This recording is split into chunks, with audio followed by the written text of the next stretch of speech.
Okay, it's Colin Wyatt Letty, Wednesday afternoon, March 13th. We're 6 days away from the solstice.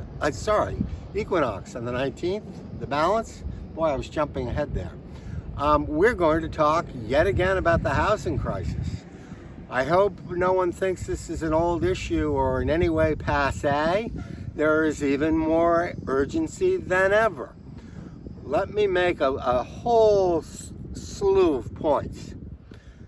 At the top of the pyramid, you have people who are living outside, and they are a very small group in comparison to the population. And then underneath them, you have people who may be going back and forth, or they're living in a car, a garage, something that's not at all habitable, but they may not literally be out in the elements. Okay, it's all shelterlessness, needless to say, homelessness. And then as you start broadening, you're into hundreds and hundreds of people who are in domiciles, if you want to call them that here, that are unstable. They don't know whether they can stay in the places, and it may be overcrowded. There may be mold. People may be getting lung conditions or other things. It's not to say, well, maybe at the extreme, you've got places that are really not habitable and can be dangerous. And we actually had an illustration of that several months ago. Then you're into a large group of people just as it broadens, and people are simply in environments that may not make them sick and may not be dangerous and may be up to code, but where people are stuffed like sardines, and you've got very mature people living in dormitories, and you've got 45-year-old men living in bunks. That's something for the Army or for when you're 18 or 22. It's no civilized way to live. I mean, long term, and certainly not for middle-aged to elderly people who are working their tails off. And there is a lot of that. And then you get in beyond that, you have people searching. There's no rental market here. If you go to Nantucket accommodation, just scour that sometime, or just, what do you call it, snapshot it, and you'll see the ratio is like 50-60 to 1 of people looking and people offering. And the people who are offering, it's often short term, just during the winter into early spring, or maybe to May or June. It has nothing whatsoever to do with the tradition here, where people would get the year-round, the transplant year-rounders who did not have family homes. You know, they'd find somewhere September to May, and then they knew they had to do the shuffle. Okay, that's all gone. I don't know anybody who's had the luxury of doing that in quite some time.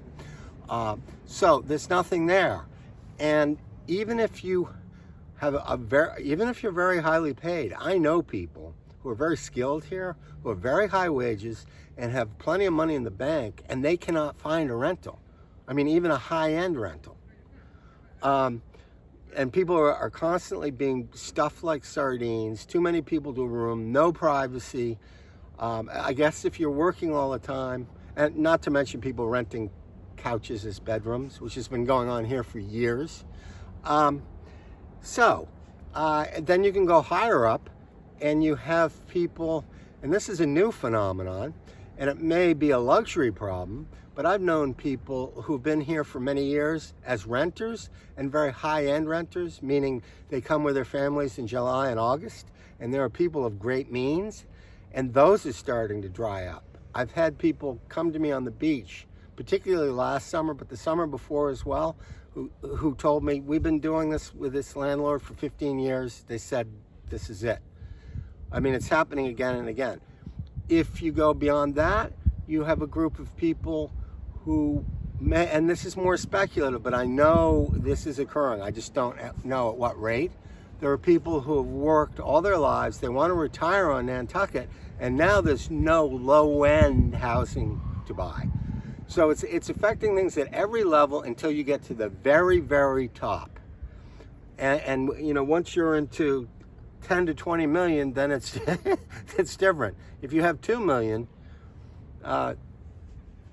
and so much of this is because of the 2 torpedoes I've talked about for years with people. And I think I've done some of it on video. I've certainly done it in a film. But you know, the response to the mortgage overlending and the fake recession that we had that didn't need to happen. What happened, you know, within a couple of years, people came in literally from all over the world speculating. And I know a couple of cases, like Singapore, that's about as far away as you get. And I actually know. I said something about it, and as it turned out, I was exactly right. I found out last summer. There was a guy visiting here who was staying in his brother's house, and his brother was a banker in Singapore who bought that house and sat on it, but he did actually keep it. He flipped other ones here. So the brother, who makes a good living, said he couldn't afford to be here in August, but he gets to stay at his brother's house with his family, okay? So you had speculators coming in and just sitting. No more, not even short summer rentals for tens of thousands a week. The houses would actually be closed year round, okay? And that's 10, 11. Then you jump 5 years, Airbnbs came in, and it's the second torpedo. Hundreds and hundreds of units were taken right off, and what we have now with all this conflict that's been going on for years, but this foot dragging, it keeps getting pushed down the road. In the meantime, people are buying up these Airbnbs, and it's not mom and pops. There's plenty of corporate ownership here, and it would be great to actually be able to see exactly who is who and how many they're buying clusters. But these are LLCs, and if you'll notice, if you look at the real estate pages, which I do very rarely, and it's kind of anathema to me, what I noticed years ago is you'd have individual couples, I mean real entities, selling to an LLC. That's yesteryear or yesterdecade. What you have now, if you go and look, is LLC to LLC. So it's all blind, you can't see anything. So we are in a real pluperfect near catastrophe. And we're going to actually, this is an earful, we're going to maybe make this part A, and maybe there'll be 2 or 3 parts to it. That's what I'm thinking. So let's stop here for today. And all the best, and please find another solution beyond grandfathering all of these Airbnbs, because the Trojan horse is already in the city. The Greek horse is already in Troy.